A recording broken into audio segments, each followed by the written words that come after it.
I am Peggy McGee, United States Air Force, 20-year retiree, retired as a Master Sergeant, First Sergeant. Okay. How and why did you join the service? I was a single parent and I had been married, but I had the responsibility of taking care of my son. And I had been working and I started thinking, if something happens to me, then what happens to my son? So one day I was on a bus going from Mississippi back to Texas, and I heard this woman talking about the military. And so when I got back to Texas, I did some research and found out that I could join the military and just would have to give my mother temporary custody of my son. And so after finding that out, on March 4th, 1976, I raised my right hand and enlisted in the United States Air Force. So how did your experience match up with your perception? My experience was awesome. At 9 a.m. on March 4th, I got on this aircraft and went from Houston to Langley Air Force Base, which was basic training. And at about 5 p.m., everyone who was landing at the airport went to the Air Force Base. And then at 8 p.m., we were all standing at attention, saluting, and then we marched off. And I knew on that night that I would do 20 years because after watching all of that and meeting so many people, I knew that that was a place for me to be. Why the Air Force?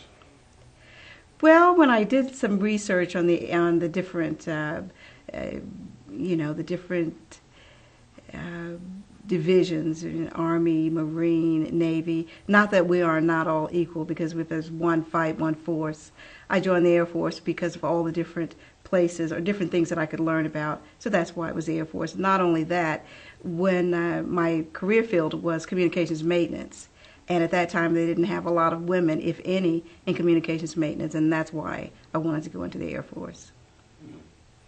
Tell me something memorable about your service. Gosh, there's so much. Let's see, memorable.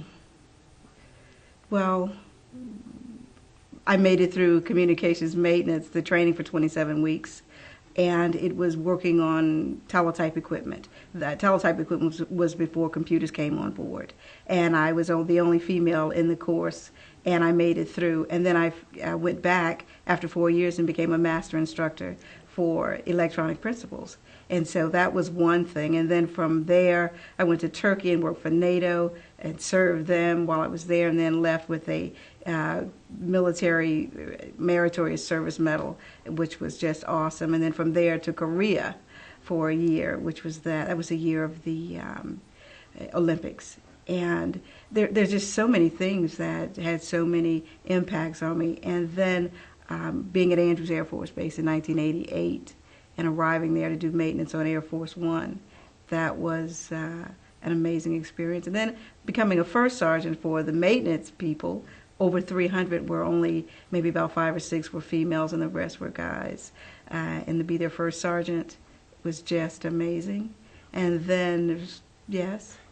How was it? I mean, talk about your experience as a woman in the military. I mean, what did you find it difficult? Did you find it easy? I mean, what was your experience? I didn't find it difficult at all. I just, when you're born and raised in Mississippi, you're born with certain determination.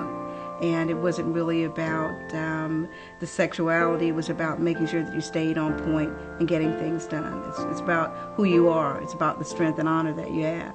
And I had it in the military.